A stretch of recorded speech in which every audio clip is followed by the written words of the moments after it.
In this video, I'm going to give you the answer of this question. The question is, what product did Nintendo originally make before video games? Now I'll give you the answer of this question, and the answer of the question is playing cards. What is the answer of the question? Playing cards. Hi, thank you so much for watching this video. If you find this video is very useful, you can help this channel to grow by subscribing this channel. Please this subscribe button and don't forget to like this video. And if you find this video is not really good, or you don't really like this video, or you kind of feel that it's a little bit offensive or something like that, you can click this one, dislike button. You can do that anyway.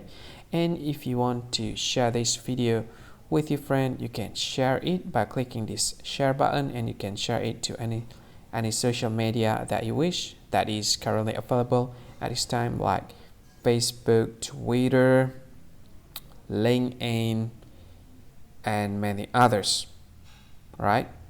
And if you want to add this video to your playlist, you can click this one. You can watch this video later, and you can find more options by clicking these three dots.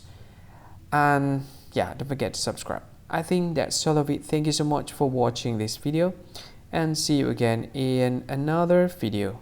Bye bye. See you again.